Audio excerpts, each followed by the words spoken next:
सुनो और देखो तुम।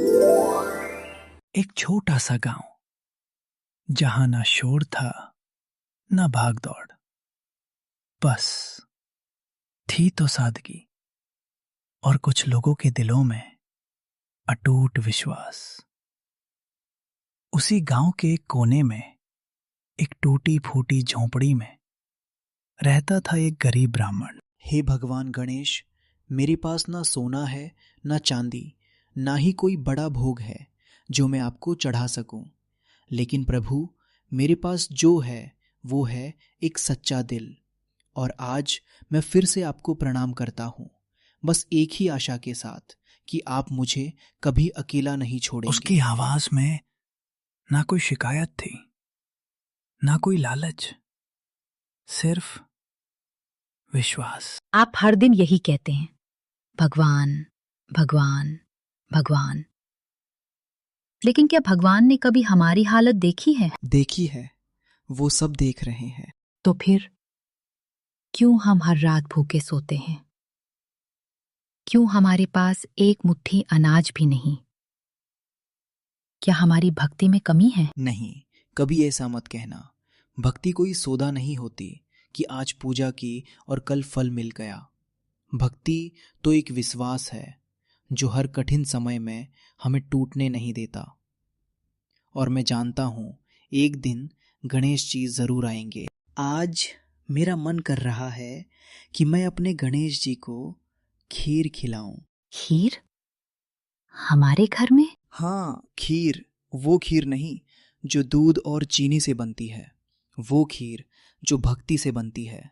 मैं चाहता हूँ आज गणेश जी मेरे घर आकर मेरे हाथों की खीर खाएं। कौन है बेटा? मैं बहुत दूर से आया हूँ, मैं बहुत भूखा हूँ, क्या मुझे थोड़ा सा खाना मिल सकता है? बेटा, काश मैं तुम्हारी मदद कर पाता, लेकिन सच ये है कि आज मेरे घर में एक दाना भी नहीं है। अगर मन में सच्ची इच्छा हो तो खाली घर भी भर जाता है।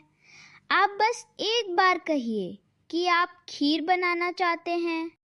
तुम ये कैसे कह सकते हो? क्योंकि मैं जानता हूँ भक्ति कभी खाली नहीं जाती। और तभी चमत्कार हुआ। ये दूध कहाँ से आया? ये चावल, ये चीनी? जहाँ विश्वास होता है वहाँ सब होता है। आज मेरा सपना पूरा हो गया।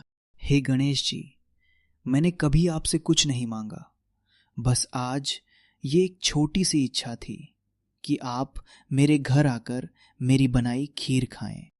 अरे, ये क्या कर रहे हो तुम? ये भगवान के लिए है। तो क्या मैं भगवान नहीं हूँ? और उसी क्षण वो साधारण बालक दिव्य रूप में बदल गया।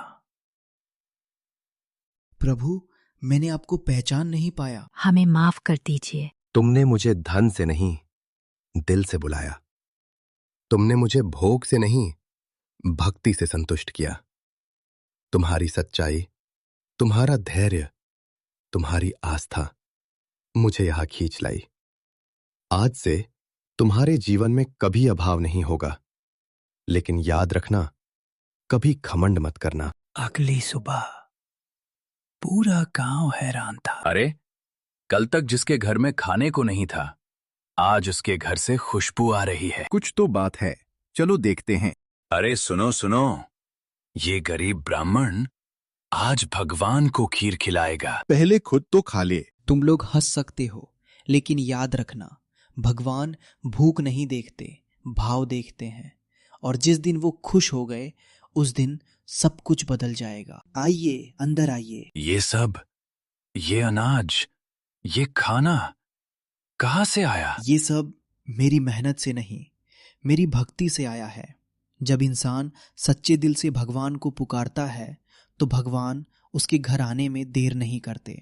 मैंने कल आपसे सवाल किए, मैंने आपकी भक्ति पर शक किया। नहीं, तुमने जो कहा वो सही था, क्योंकि दुख में इंसान टूट जाता है। लेकिन आज मैंने अपनी आंखों से देख लिया, भगवान सच में होते हैं और वो अपनी भक्तों को कभी अकेला नहीं छोड़ते। इतनी खुशहाली के बाद भी ब्राह्मण में जरा सा भी घमंड नहीं आया। हे भगवान गणेश, आपने मुझे सब कुछ दिया, लेकिन मैं वादा करता हूं मैं कभी भी इस पर घमंड नहीं करूंगा। प्रभु, आज भी वही भक्ति है, वही प्रेम है, बस फर्क इतना है कि आज मैं आपको भूखा नहीं देख सकता।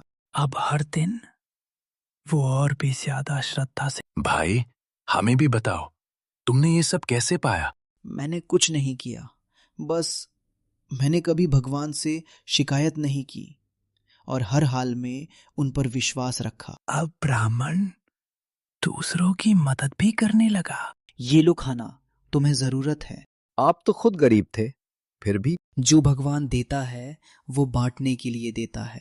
बाबा, मैं फिर से भूखा हूँ, क्या मुझे खाना मिलेगा? तुम्हें जितना चाहिए सब मिलेगा। आज घर में थोड़ा ही खाना है। तो क्या हुआ, पहले मेहमान खाएगा। आप कभी नहीं बदलेंगे। अगर भक्ति के बाद भी इंसान बदल जाए तो वो भक्ति नहीं, सौदा है। ब्राह्मण ने अपना आखिरी भोजन भी उस बालक को दे दिया। अगर तुम्हें कल कुछ ना मिले तो क्या करोगे? फिर भी भगवान का नाम लूंगा। और तभी वो बालक फिर से अपने असली रूप में आया। भगवान गणेश। तुमने हर परीक्षा पास की, तुमने कभी स्वार्थ नहीं रखा, कभी घमंड नहीं किया, इसलिए आज से तुम्हारा जीवन हमेशा सुखी रहेगा। अब ब्राह्मण का जीवन पूरी तरह बदल चुका था। प्रभु, आपने मुझे सब कुछ दिया, लेकिन सबसे बड़ा धन आपका विश्वास है। इस कहानी से हमें यही सीख मिलती है, भगवान को ना महंगे भोग चाहिए, ना बड़ी पूजा, उन्हें चाहिए सिर्फ एक सच्चा दिल। अगर आपका विश्वास सच्चा है तो भगवान आपके जीवन में चमत्कार जरूर करेंगे।